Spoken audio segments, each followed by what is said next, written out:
Automatic आंखों में से आंसू निकल जाते हैं जी। जब इंसान इतनी मेहनत करने के बाद बचते बचाते हुए मौत देखते हुए अपनी यमराज के दर्शन भी करके जब पहुँचता है ना, तो ऑटोमेटिक अचानक से उसका फ़ोन आता है मेरे पास। मैं आधी क्लास की यात्रा से घर पहुँचा ही था, 2 दिन बाद उसका फ़ोन आता। मैं कहा भाई ऐसे ऐसे श्रीखंड चल, दर्शन करने थे, हिम्मत दिखाई। मैं कहा जितिन चल, जितिन ने बोला मैं कहाँ चल, जो कि देखी जाएगी, ज़्यादा ज़्यादा क्या हो सकता है, भगवान के पास पहुंच जाएंगे, सीधा भगवान के पास पहुंच जाएंगे, इससे ज़्यादा क्या हो सकता है। मैंने उन्हें अपने हाथ नहीं दिखाया, मतलब कुछ नहीं दिखाया। उन्होंने मेरी आंखों में देखते ही मुझे बता दिया, मगर शिव भक्त है तू बहुत बड़ा, और तू अभी और बहुत आगे जाएगा। इसलिए ही जो महामृत्युंजय जाप जो होता है ना 108 बार, वो इसलिए ही होता है जो 108 नरमुंडों की माला 108 बार जपाई जाती है।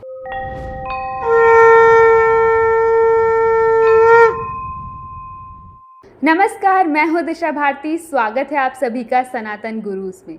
सावन का पवित्र महीना शुरू होने वाला है और भोलेनाथ के भक्तों की भीड़ आपको देखने मिलने वाली है।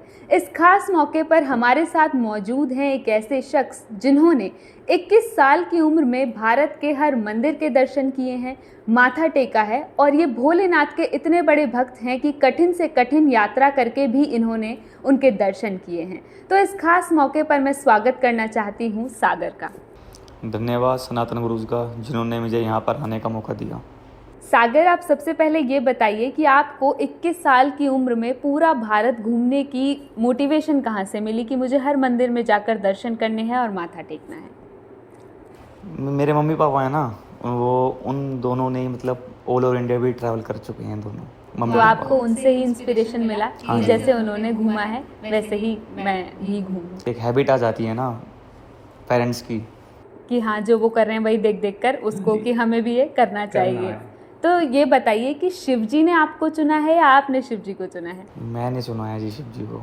तो वही आपके आइडल क्यों है, कोई और क्यों नहीं? राम जी भी तो हो सकते थे, कृष्ण जी भी तो हो सकते थे, आपने शिव जी को ही क्यों चुना? मैं स्टार्टिंग से ही अपने घर में बाहर भी देखता आ रहा हूँ, कथा सुनी है, भजन भी सुने हैं, कई सारी चीज़ देखी हैं, तो इसलिए शिव जी आपके फेवरेट होते चले गए और वो फेवरेट फॉरएवर फेवरेट हो गए। तो आपकी जर्नी की शुरुआत कहाँ से हुई? कब से आपने ट्रैवल करना शुरू किया और आपको लगा कि मुझे हर मंदिर में ही दर्शन करने हैं? लाइक आजकल की जनरेशन जो है वो मंदिर जाना कम पसंद करती है और एक्सप्लोर अदर चीज़ें ज़्यादा पसंद करती है, तो आपने मंदिर ही क्यों चुना? मैं शिव कथा सुनता था जब मैं 16-17 साल की उम्र में था, तो मैंने कई सारी चीज़ देखी, पढ़ा भी और लोगों से सुना भी। तो एक इच्छा हुई दिल से, मैं कहा चलो भाई मैं देख कर आता हूँ क्या जगह है, कैसी जगह है ना।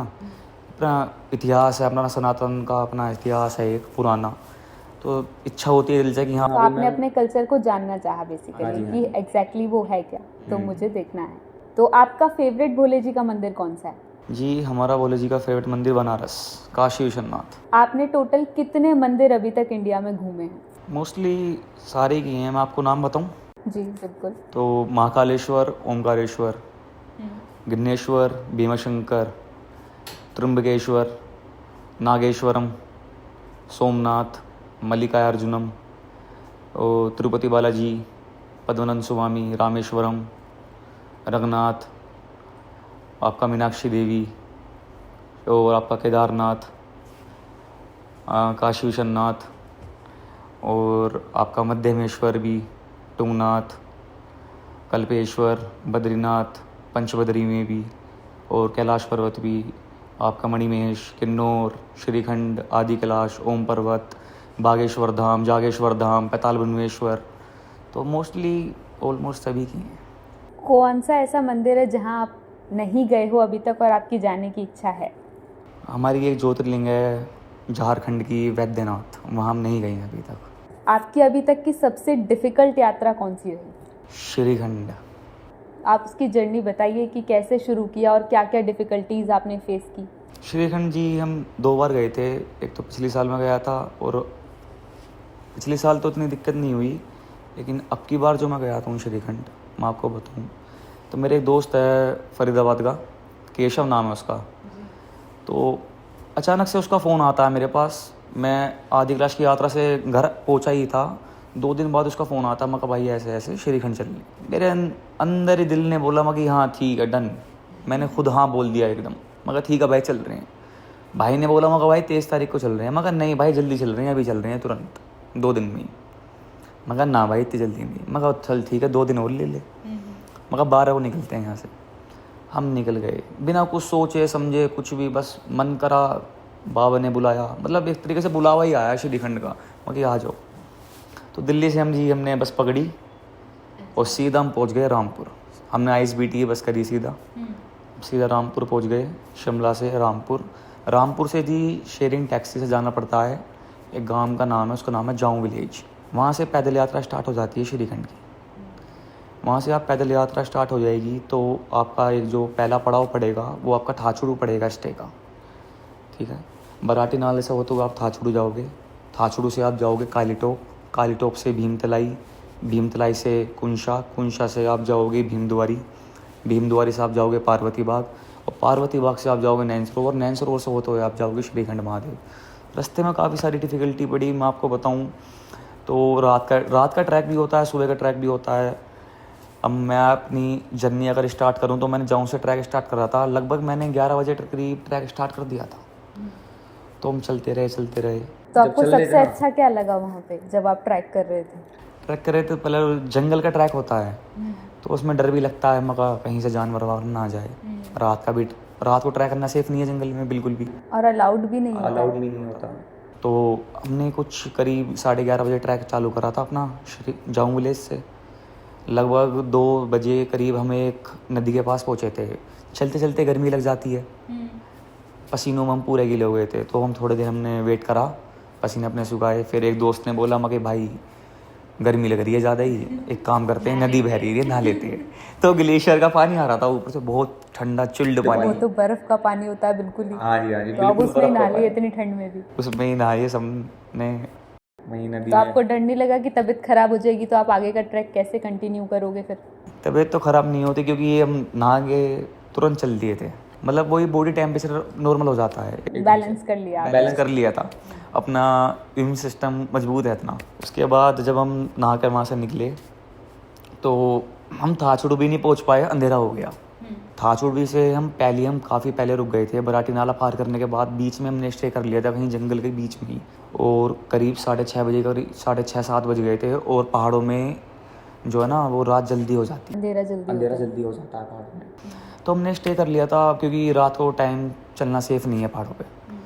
तो स्टे कर लिया था हमने, और फिर हम सुबह मॉर्निंग में जल्दी निकल गए थे। 5 बजे निकल गए थे, सुबह 4 बजे करीब हम उठ गए थे और 5 बजे करीब हमने ट्रैकिंग दोबारा अपनी स्टार्ट कर दी थी। और उस दिन हमने सोच लिया था, मन में एक फैसला कर लिया था मगर आज हमें भीमद्वारी पहुंचना है। और जो हमारा लक्ष्य था ना वो 22 किलोमीटर का था, 22 या 23 किलोमीटर का। मतलब आपने पूरा ठान लिया कि आज इसको कंप्लीट हमारा आज कंप्लीट करना ही करना है पूरा पैच हमें, क्योंकि लास्ट पड़ाव हमारा भीमद्वारी पड़ता है। क्योंकि हमने अपना टाइम वेस्ट करा कि हम थाचुड़ू से एक तो पहले रुक गए, क्योंकि पहला स्टॉप हमारा थाचुड़ू होना चाहिए था। अगर हम उससे पहले रुक गए हैं तो हमें वो चीज़ भी कवर करनी है और उससे आगे वाला भी कवर करना है, समझ रहे हो ना। तो इस तरीके से हमने पूरा एक दिन में ही हम भीमद्वारी पहुँचे। और पहुँचे इस तरीके से, काफ़ी सारी डिफ़िकल्टी पड़ी हमें रास्ते में। थाचुड़ू तो हम 9-10 बजे करीब पहुँच गए थे। उसके बाद हमने कालीटोप की चढ़ाई करी तो हल्की हल्की बारिश होने लग गई, मौसम बिगड़ गया। तो मैं और मेरे दोस्त एक टेंट में जाकर बैठ गए थे। वहाँ हमने चाय वाय थोड़ी ली अपनी, थोड़ा अपना बॉडी टेम्परेचर नॉर्मल करा, और हमने वेट करा कि कब बारिश रुके और कब हम यहाँ से निकलें। तो हमारा एक भाई था केशव, तो मैंने उससे बोला, मैं कहा भाई जाओ बाहर देख का हो। भाई ने बताया, मैं कहा हाँ थोड़ी बहुत बारिश नॉर्मल हो रही है, लेकिन रुकी नहीं थी बारिश पूरी तरीके से, मतलब हल्की हल्की हो रही थी। हमारे पास रेनकोट थे, हमने रेनकोट पहन लिया सभी भाइयों ने।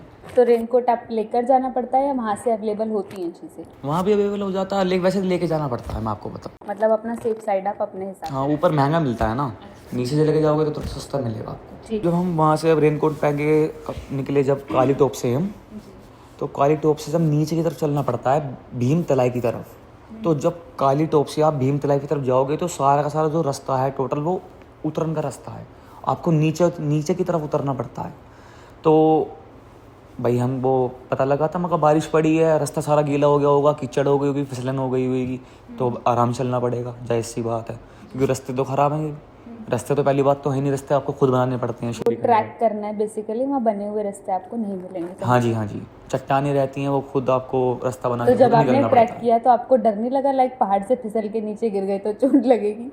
एक्सपीरियंस है ना जी, वो काफ़ी सारे ट्रैक कर रखे हैं, एक एक्सपीरियंस हो जाता है इंसान को चलने का, तो फिर एक आप पता रहती है। वहाँ तक कितने टाइम में पहुँचे फिर आप वहाँ से? हम भीमद्वारी पहुंच गए थे लगभग शाम के 7 बजे, सुबह के 5 बजे निकले हुए, शाम के 7 बजे तक नॉन स्टॉप हम चले, जिसमें से हमने 3 घंटे का रेस्ट करा और लगभग हम पहुंच गए। तो इस रास्ते में जो सब में मुश्किल हमें पड़ाव मिला, वो एक झरना था, उसका ग्लेशियर टूट गया था। ग्लेशियर रहता है ना, एक झरने के ऊपर ग्लेशियर जम जाता है, ग्लेशियर के ऊपर से बंदे निकलते हैं, और वो जमा हुआ ग्लेशियर वो टूट गया था बारिश की वजह से। तो हम काफ़ी देर लोग वहाँ खड़े रहे, हमने देखा मगर यहाँ से निकलने का तो रास्ता है ही नहीं, कहाँ से निकलें। तो फिर तो आपने कैसे पार किया उसको? थोड़ी हिम्मत करी और पानी में पैर रख के हमने उस ग्लेशियर को पार करा, नदी को पार करा लगभग। नदी से निकलते हुए डर भी लगा, काफ़ी घबरा रहे थे मगर पैर फिसल ना जाए, गिर ना जाए, लेकिन हो ही गया। लेकिन जब वो एकदम जैसे ही हमने वो पार करा तो बहुत तेज़ बारिश पड़ने लग गई, तो हमें कुछ ऑप्शन हमें नहीं दिखा कि अब क्या करें, बारिश बहुत तेज़ हो गई थी और हमारे जूते वूते भी, कपड़े वपड़े, सॉक्स भी हमारे सब गीले हो गए थे। तो हमने ऐसे में stay तो कर लिया। ट्रैक करना और भी ज़्यादा डिफिकल्ट हो गया होगा, तो हाँ, फिर और आपने रात भी हो कैसे गई किया थी। उसको? वहीं पे स्टे किया फिर आपने? हमने फिर हल्का सा आगे जाकर मतलब झरना क्रॉस कर लिया? झरना क्रॉस करने के बाद मतलब 300-400 मीटर हमने स्टे कर लिया। अच्छा। हाँ जी, फिर हम वहाँ से नेक्स्ट डे मॉर्निंग में निकले, फिर हम भीमद्वारी पहुँचे, फिर हमने भीमद्वारी में स्टे करा। फिर अगले दिन हम मॉर्निंग में निकलने वाले थे श्रीखंड के लिए भीमद्वारी से। ऐसा होता है कि भीमद्वारी से श्रीखंड को आपको निकलना पड़ता है रात को 1 बजे, टॉर्च लेकर पहाड़ों पर आपको ट्रैक करना पड़ता है रात के 1 बजे। जब जाको तो वहाँ पे रात को ट्रैक करना अलाउड है? लाइक अगर कोई मिसहैपनिंग हो गई किसी के साथ, क्योंकि गवर्नमेंट तो आई थिंक रात को परमिशन नहीं देती है। गवर्नमेंट परमिशन देती है जब ऑफिशियल यात्रा रहती है, लेकिन होता है ऐसा जी, आपको दर्शन करने के लिए रात को ही निकलना पड़ता है। हाँ जी, क्योंकि मतलब ऐसे है कि भीमद्वारी से और आपका श्रीखंड तक है ना, रुकने की कहीं व्यवस्था नहीं है। मतलब आपको उतने टाइम में दर्शन करके वापस आना ही आना है हर उसी हाल दिन में, हाँ, हर हालत में, क्योंकि रुकने की कोई व्यवस्था नहीं है, बीच में कुछ नहीं है कि आप रुक पाओगे। उसी सेम डे आपको वापस आना पड़ेगा कैसे न कैसे करके, चाहे आप रात हो जाए आपको, लेकिन आना ही पड़ेगा। ऑफिशियल यात्रा में भीमद्वारी में कैंप लग जाते हैं, लेकिन अनऑफिशियल यात्रा करोगे तो पार्वती बाग में कैंप नहीं लगे रहते। तो भीमद्वारी से आपको आना पड़ता है, रात को निकलना पड़ता है 1 बजे लगभग। अगर आपकी नॉर्मल स्पीड है ना, तो आपके दर्शन हो जाएंगे सुबह के 8 बजे तक, है ना, और आप नीचे उतर जाओगे 2 या 3 बजे तक। तो आप कितने बजे पहुँचे वहाँ पर श्रीखंड? हम भीमद्वारी से निकले थे रात के 1:30 बजे और मैं सुबह पहुँच गया था 7 बजे। तो आपको कैसा फील हुआ जब सामने आपने भोलेनाथ को देखा और इतनी मेहनत करने के बाद आप वहाँ तक पहुँचे? ऑटोमेटिक आंखों में से आंसू निकल जाते हैं जी, जब इंसान इतनी मेहनत करने के बाद बचते बचाते हुए, मौत देखते हुए, अपनी यमराज के दर्शन भी करके जब पहुँचता है ना, तो सबसे डिफिकल्ट क्या लगा, लाइक जब आपको अपना एक्सपीरियंस ऐसा हुआ कि अब शायद मैं नहीं बच पाऊँ? रात के टाइम, मतलब सुबह के टाइम हो रहा था 4:30 बजे, 5 बजे करीब टाइम मतलब सुबह था। होने वाली थी? हाँ जी, नैन सरोवर तक तो नॉर्मल था, कि भीमद्वारी से जब हम नैन सरोवर तक चले नॉर्मल था रास्ता, इतनी कोई दिक्कत नहीं थी। लेकिन जब नैन सरोवर से हम श्रीखंड को चले, नैन सरोवर से आप मान के चलो A90 होता है, 80 डिग्री चढ़ाई थी, 80 डिग्री खड़ी चढ़ाई, जहाँ ना कोई सपोर्ट था, ना कोई रस्सी थी, ग्लेशियर थे, बर्फ़ थी, पत्थर थे फिसले हुए दोनों तरफ, खाई। तो आपने उसको कैसे क्रॉस किया फिर? बस भोलेनाथ का नाम लेकर? भोलेनाथ का नाम लेगा, बस वो कैसे हो गया ये नहीं पता, बस हम चलते चले गए, मन में विश्वास रखा कि हाँ भोलेनाथ तेरे साथ है, हम चलते चले गए, कोई दिक्कत नहीं हुई। डर लगा लेकिन दिखाया नहीं, जताया नहीं, अपने अंदर रखा डर को, मगर ज़्यादा से ज़्यादा क्या हो सकता है, ज़्यादा से ज़्यादा क्या हो जाएगा, मर जाएंगे। हम खुद सज्ज हैं मरने के लिए, तो मौत भी क्या डराएगी हमें। बिल्कुल बिल्कुल सही कहा आपने। तो सबसे आपकी मतलब पसंदीदा यात्रा श्रीखंड की ही रही? हाँ जी, सबसे डिफिकल्ट भी और पसंदीदा भी, क्योंकि श्रीखंड में है ना आपको हर तरीके का मौसम मिलेगा, हर तरीके का मौसम, समझ रहे हो आप, गर्मी, सर्दी, बरसात, तेज हवाएं, मतलब आपको सब कुछ ग्लेशियर। पार करके तब भगवान तक आप पहुंच सकते हो हाँ जी, उनके हाँ जी। दर्शन करने के लिए। यार भगवान इतनी आसानी से मिल जाते तो बात ही क्या थी। बिल्कुल जी। तो आपने इतनी सारी यात्राएं की, तो उसमें अभी तक कुछ ऐसा हुआ जिससे आपको लगा कि ये भोले जी का चमत्कार है मेरे लिए? पिछली साल की बात है, अगस्त के महीने की। किन्नौर कहाँ पड़ता है और कैसे कैसे जाएंगे अगर जाना? तो किन्नौर के लिए आपको दिल्ली से बस मिलेगी शिमला की। शिमला से आपको डायरेक्ट बस मिल जाएगी रिकोंग पीओ की। रिकोंग पीओ से आप जाओगे, एक गांव का नाम है, उसका नाम है टांगलिंग गांव।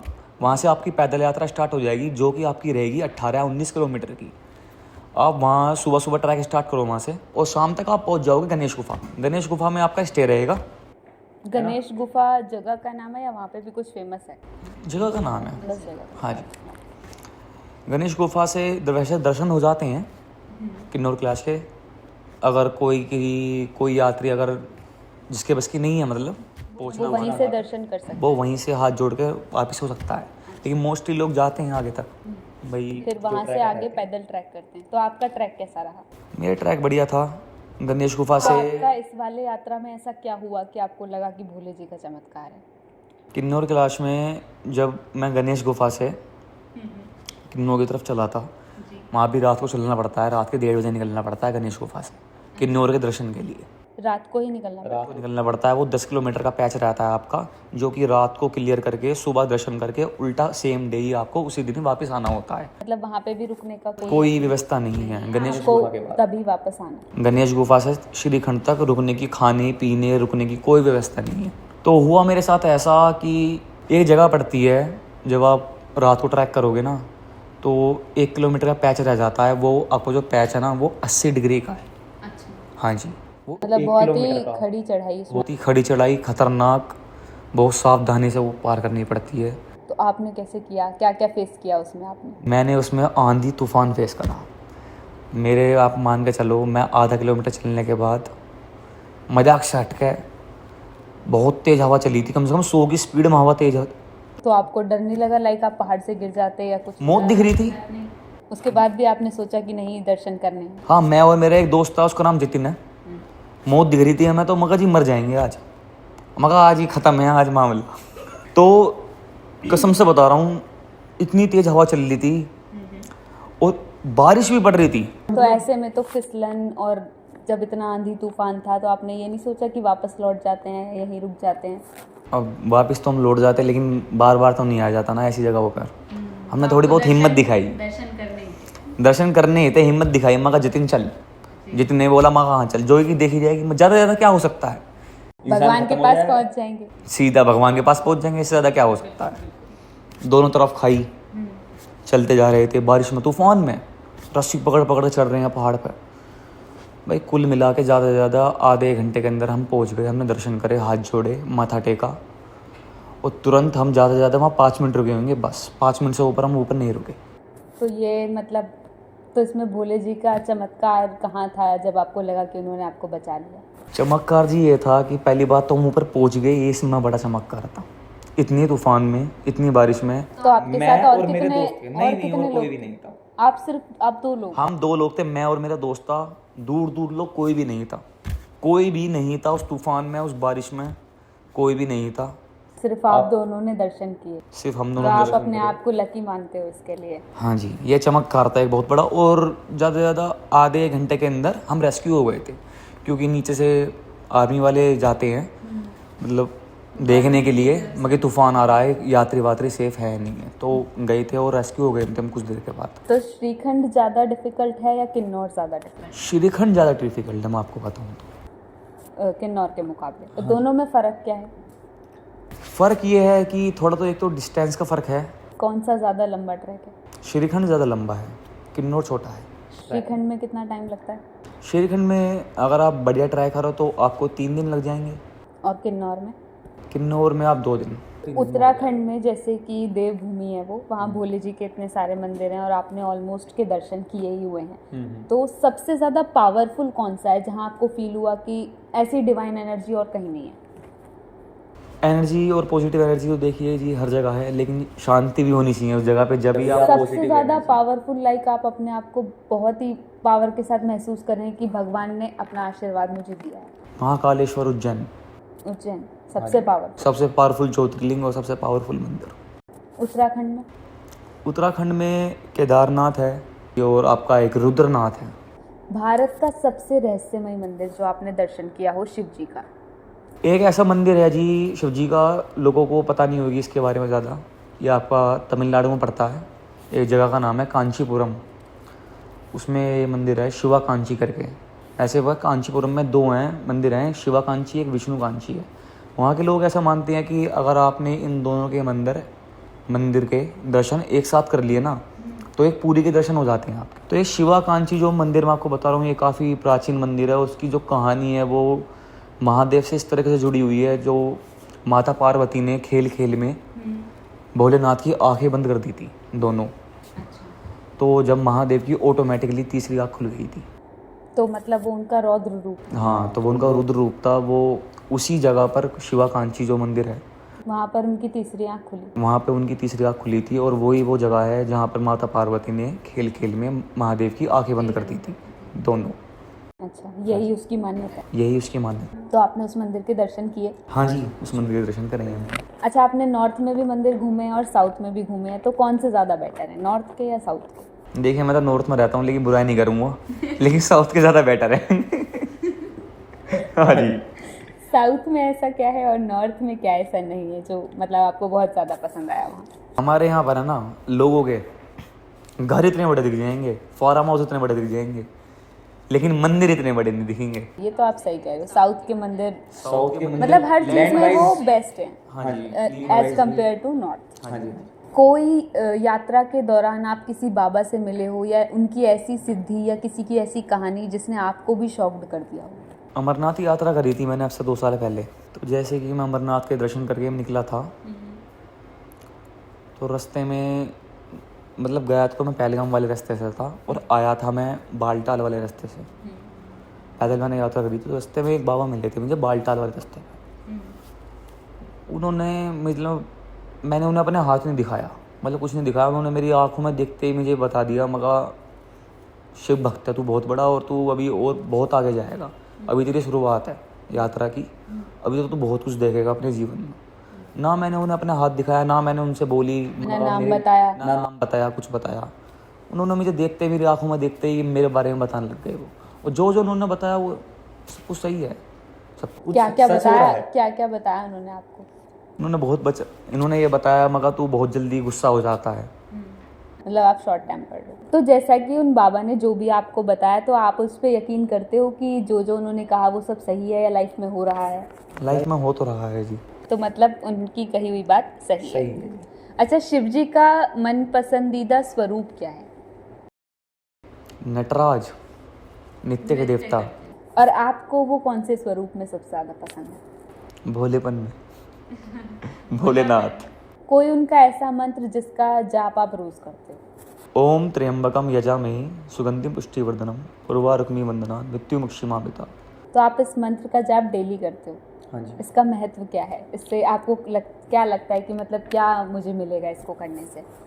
ये शिव जी का एक ऐसा मंत्र है, अगर आप इसका जाप 108 बार अगर करते हो प्रतिदिन, तो आप अकाल मृत्यु नहीं मर सकते कभी भी। तो आप अकाल मृत्यु नहीं चाहते हो? हाँ जी, आप ऐसा मान सकते हो। ये जो इस मंत्र का जाप करेगा वो अकाल मृत्यु को उसकी कभी मौत नहीं होगी, मौत को भी टक्कर दे सकते हो आप।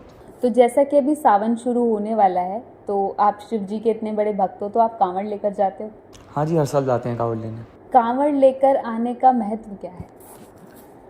क्या कहानी ये एक है? रीति रिवाज है जी, कांवड़ की एक रीति रिवाज है जो कि शुरू करी थी परशुराम भगवान ने।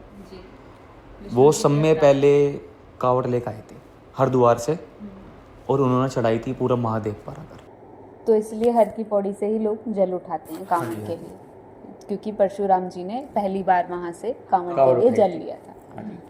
लोग कहते हैं कि शिव जी त्याग और प्रेम के देवता हैं। आपकी नज़र में शिव जी का असली स्वरूप क्या है? मेरी नज़र में जी देखो, बहुत अच्छे हैं ईमानदारी से। मेरे को तो कई बार बचाया आज ही मरने से। तो आपने और कौन कौन सी जगह भोलेनाथ के दर्शन किए हैं? टोटल कितनी जगह आप दर्शन कर चुके हैं? 4 केदार हो गई हैं, 4 बदरी हो गई हैं, 11 ज्योतिर्लिंग हो गई हैं, 4 कैलाश पर्वत हो गई हैं और जी 3 धाम हो गई हैं और 4 धाम छोटे हो गए हैं और 3 धाम बड़े हो चुके हैं। हाँ जी, ये सब हो गया है अपना। और इनके अलग हटके भी शिव जी के कई सारे मंदिर बन गए हैं। कोई एक ऐसा मंदिर जो आप लोगों को सजेस्ट करना चाहें कि उन्हें वहाँ जाना चाहिए, जो अनपॉपुलर है? पताल भुवनेश्वर, किधर पड़ेगा ये? ये आपका जिला पड़ेगा पिथौरागढ़, उत्तराखंड में, कुमाऊं में। और पताल भुवनेश्वर आप सर्च करोगे तो आप वहाँ अगर जाओगे, ये मंदिर नहीं है, ये गुफा है, जहाँ आपको गुफा में लेट के बैठ के बहुत तरीके से आपको जाना पड़ता है। और पताल भुवनेश्वर में आपको पूरे हिंदुस्तान के दर्शन एक बारी में हो जाएंगे, जहाँ पे ब्रह्मा विष्णु महेश है ना, आपका हनुमान जी भी, भैरव भी, माता पार्वती भी, और सभी देवी देवता, 33 कोटि देवी देवता, सप्त ऋषि, और आपकी गंगा यमुना, आपका सरस्वती है ना, आपको सभी देवी देवताओं के वहाँ दर्शन हो जाएंगे। ब्रह्मा विष्णु में सबके दर्शन हो जाएंगे एक बारी में। सब उस गुफा में बसे हुए हैं। और एक बात मैं आपको और बताता हूँ, जो भोलेनाथ ने अपने त्रिशूल से सिर काटा था ना गणेश जी का, वो सिर कटा हुआ भी पताल भुवनेश्वर की गुफा में रखा हुआ है आज तक भी। आप उसको देख पाओ, ये बहुत प्राचीन जगह है, बहुत पुरानी जगह है, बहुत पवित्र जगह है। तो वो उनका असली सर आज भी वहाँ रखा हुआ है, लोग उसे देख सकते हैं? हाँ जी, हाँ जी, लोग उसको देख सकते हैं। तो आपने उसको देखा? हाँ जी, बिल्कुल। तो आपको कैसा फील हुआ वो देखकर कि कटा हुआ सर वो आज भी भगवान जी का रखा हुआ है वहाँ पे? एक अलग ही तरीके की वाइब आई, मतलब एक दिमाग में शंका भी हुई, मगर ऐसा कैसे हो सकता है अभी तक, कैसे? क्योंकि वो जो बात थी वो सतयुग की बात। क्योंकि ये सब चीजें तो हो सकता है कि वो डिस्ट्रॉय हो जाएं, खराब हो जाएं, हाँ जी, लेकिन हाँ। वो आज तक भी वहाँ रखा हुआ है, जैसा आपने बताया। पत्थर की बन गया है वो सिर गणेश जी का, पत्थर का बन चुका है। पत्थर का बन चुका है, लेकिन वो दिखता है कि साफ कि हाँ वो किसी इंसान का सिर है। साफ उसके अंदर त्रिशूल के निशान दिखते हैं कि हाँ सर के ऊपर त्रिशूल लगा है। तो आपने केदारनाथ, अमरनाथ सब की यात्रा की है। हाँ जी। तो जैसा लोग अमरनाथ जाते हैं तो वहाँ की मान्यता क्या है, वहाँ लोग क्यों जाते हैं? अमरनाथ की बहुत प्राचीन कथा है, जो कि आपकी शुरुआत होती है आपकी सतयुग की एक कथा है। माता सती, उन्होंने अग्निकुंड में अपने आप को भस्म कर लिया था। उसके बाद पुनर्जन्म हुआ था माता पार्वती का। लेकिन माता पार्वती अपने रूप से अनभिज्ञ थी, उनको पता नहीं था कि वो एक आदि शक्ति है ना। तो अमर नहीं थी माता पार्वती। तो एक दिन भोलेनाथ शमशान में बैठ के हुए भस्म लगा रहे थे अपने शरीर पर, और नरमुंडों की माला पहन रखी थी। अच्छा। हाँ जी, 108 माला भोलेनाथ पहनते हैं नरमुंडों की, कटे हुए सिर की माला। हाँ जी, जो भस्म लगाते हैं उन सभी पर, और शमशान में जाप करते हैं। तो एक दिन नारद मुनि ने माता पार्वती को जाकर छेड़ दिया इस तरीके से कि माता, आपको पता है कि आपके स्वामी शमशान में बैठकर नरमुंडों की माला पहनते हैं, क्यों पहनते हैं, आपको पता है इस चीज़ का? तो माता ने बोला नहीं। चलो ये मैं आज जाके स्वामी से पूछती हूँ। तो स्वामी जैसे कि अपने महादेव कैलाश पर्वत पर आए, माता ने पूछा, भोलेनाथ ने इनकार कर दिया बताने से। अब आपको तो पता है नारी के हट के सामने कौन जीत पाया आज तक, किसी की नहीं चली। हम तो मनुष्य के, भगवान की भी नहीं चली, तो उन्हें माननी पड़ी उनकी बात। हाँ जी। तो बताया भोलेनाथ ने कि ये जो मैं माला पहनता हूँ नरमुंडों की, ये सारे के सारे तुम्हारे ही रूप हैं। मगर कैसे? मगर ये तेरे पहले के जन्म है। सती से पहले भी आदि शक्ति के कई सारे जन्म हुए थे, कुल मिला के 108 जन्म हुए थे माता पार्वती के, जब जाकर माता पार्वती का विवाह हुआ था संपूर्ण तरीके से भोलेनाथ से। इसलिए ही जो महामृत्युंजय का जाप जो होता है ना 108 बार, वो इसलिए ही होता है जो 108 नरमुंडों की माला 108 बार जपाई जाती है महामृत्युंजय के जाप। तो माता पार्वती ने बोला कि हे प्रभु, मेरे इतने सारे जन्म हुए हैं तो मेरे को भी अपनी तरह अमर कर दो ना, मैं भी अमर हो जाऊंगी, फिर मैं क्यों पुनर्जन्म लूँगी, तो मेरे को अमर कथा सुना दीजिए। मगर भोलेनाथ ने कई बार समझाया, नहीं आप सुन नहीं पाओगी, आप सो जाओगी, क्योंकि महादेव तो त्रिकालदर्शी हैं, अंतर्यामी हैं, वो सब जानते हैं। उन्हें पता था कि ये नहीं सुन पाएगी। महादेव सब जानते हैं, आगे पीछे सब पता रहता है उनको कि क्या होने वाला है। फिर क्या हुआ, माता पार्वती नहीं मानी। अब हट के सामने कहाँ महादेव जीत पाए, तो निकल पड़े भोलेनाथ माता पार्वती को अमर कथा सुनाने। तो चलते चलते अपने साथ नंदी को भी ले गए, गणेश जी को भी ले गई। मगर चलो सब चलो, पूरा परिवार समेत कथा, हाँ जी, कथे के लिए चलती है। तो धीरे धीरे जब भोलेनाथ ने चलना स्टार्ट करा तो वो पहुंच गए कश्मीर की घाटियों में। तो चंदनवाड़ी में चांद को छोड़ दिया, पहलगाम में नंदी को छोड़ दिया, और आगे आगे चलते चलते शेषनाग में नाग को छोड़ दिया। पंचतरणी आई तो अपने शरीर के पंच तत्वों को छोड़ दिया। फिर आगे आगे गणेश टोप आया तो गणेश जी को भी छोड़ दिया, और बिल्कुल अकेले होकर एकांत वो ढूंढ रहे थे, मगर कोई उनकी अमर कथा सुन ना पाए। तो भोलेनाथ जाकर एक गुफा में बैठ गए। माता पार्वती से बोला कि जब भी मैं एक श्लोक बोलूं, एक श्लोक मैं पूरा करूं, तो तुमको मेरे साथ बोलनी है हाँ हाँ, कि हाँ स्वामी मैं सुन रही हूँ। मैं ओंकारे मेरे को भरने हैं कि मैं, जिससे मेरे को पता लगता रहे आप मेरी बात सुन रही हो। तो माँ भोलेनाथ आंख बंद करके ध्यान में बैठकर श्लोक बोलने लग गए, अमर कथा बताने लग गए। और जहाँ वो बैठे थे माता पार्वती के साथ, वहीं थोड़ा सा ऊपर चिड़िया का, कबूतर का एक घोंसला था जो कि अंडे में थे, वो अभी निकले नहीं थे बाहर। जैसे ही भोलेनाथ ने कथा सुनानी स्टार्ट करी, वो अंडे जो है वो टूट गए, और जो आपकी एक कथा अमरनाथ की चली, वो चली आपकी 2 महीने 2 दिन। आधी कथा माता पार्वती सुन पाई, सारी की सारी कथा उन कबूतरों ने सुनी। और जैसी माता पार्वती शांत हुई, सो गई, तो सारे ओंकारे कबूतरों ने भरे एक एक श्लोक के बाद। को लगा कि माता सुन रही है। और जैसी शिव जी की आँख खुली, कथा समाप्त हुई, कबूतर तो अमर हो गए। उन्होंने पूरी अमर कथा सुन ली और देखा कि माता पार्वती सो गई। तो ओंकारे कौन भर रहा था मेरे पीठ पीछे? महादेव क्रोधित हो गए और त्रिशूल लेकर भागे, कौन है जिसने मेरे पीठ पीछे मेरी अमर कथा को सुना है? तो देखने लग गए चारों तरफ, कोई नहीं दिखा। जब जाकर उन्होंने देखा आसमान में, कहाँ ये कबूतर, भागे और दौड़े, वहाँ से उड़ गए तूफा से बाहर निकल कर। तो भोलेनाथ ने बोला मैं तुम दोनों को मार दूंगा, क्योंकि महादेव का शस्त्र ऐसा है त्रिशूल, चाहे अमर हो कोई भी हो, खत्म है एक बारी में, समाप्त कर सकते हैं एक बारी में, चाहे वो इंसान कुछ भी हो, कोई भी हो। तो वो कबूतरों के पीछे भागे, वो कबूतरों के पीछे भागे उन्हें ख़त्म करने के लिए, कि तुमने पीठ पीछे अमर कथा सुनी है। और वो भागकर दोनों कबूतर एक ऋषि की कुटिया में जाकर छुप गए। और महादेव को पता लगा मगर ये ऋषि की कुटिया में जाकर छुप गए, तो महादेव ने बाहर ही ऋषि की कुटिया के सामने त्रिशूल लेके वहीं अपना आसन लगाया, मगर बाहर निकलो और जब मैं तुम्हें ख़त्म करता हूँ। महादेव किसी के घर में ऐसे परमिशन के बिना जा नहीं सकते ना, एक ऋषि की कुटिया रहती है नहीं। तो जैसे ही कबूतर को पता लगा कि महादेव बाहर ही बैठे हैं, तो वो डर के मारे ऋषि की पत्नी के मुख में जाकर छुप गए, पेट के अंदर। और वहीं से वो आवाज़ लगाने लग गए कबूतर, हे प्रभु वचन दो, मैं जब ही बाहर आऊँगा, वरना इसी पेट में अपना पूरा जीवन यहीं बिता दूंगा, बाहर नहीं आऊँगा। भोलेनाथ ने भी जिद पकड़ ली। भोलेनाथ भी 12 साल वहीं समाधि लगाई ऋषि की कुटिया के सामने, और वहीं अपना आसन लगाकर वहीं बैठ गए। 12 साल बीत गए, कबूतर प्रार्थना करने लग गए, अंदर ही अंदर ओम नमः शिवाय का जाप करने लग गए। वो भी तपस्या में लीन हो गए कबूतर कि मेरे को बचाओ, शायद भोलेनाथ हमें माफ़ कर दें। और भोलेनाथ ने सुनी उनकी। फिर कबूतर ने बोला, मैं क्या प्रभु आप हमें ख़त्म कर दोगे तो इस अमर कथा का महत्व क्या रह जाएगा? आने वाला संसार, आने वाला क्या सोचेगा, क्या बोलेगा कि भोलेनाथ की अमर कथा को इस तरीके से अमर कर दिया और फिर बाद में मार भी दिया, तो इस अमर कथा का महत्व क्या रह जाएगा कि अमर कथा सुन भी ली और बाद में मर भी गए। तो हे प्रभु हमें क्षमा करो, हमसे गलती हो गई। तो भोलेनाथ ने भी समझा, उन कबूतरों को क्षमा करा। मतलब अमरनाथ का महत्व यही है कि वहाँ पे उन्होंने अमर कथा सुनाई थी, इसलिए उनको पूजा जाता है आज। तो भाइयों, अगर आप जाते हो तीर्थ स्थान पर, जैसे कि केदारनाथ हो गया, मैं आपको केदारनाथ का एग्जाम्पल देकर बताता हूँ। भाई आप जाओ, पहली बात तो गंदगी मत फैलाओ कहीं भी। कुछ भी आप खा रहे हो, पी रहे हो, या फिर पिन्नी का कोई रैपर है, प्लास्टिक की कोई बोतल है, उसे अपने बैग में रखो, ठीक है। और जहाँ भी आपको डस्टबिन मिले उसमें गिरो, ठीक है भाई।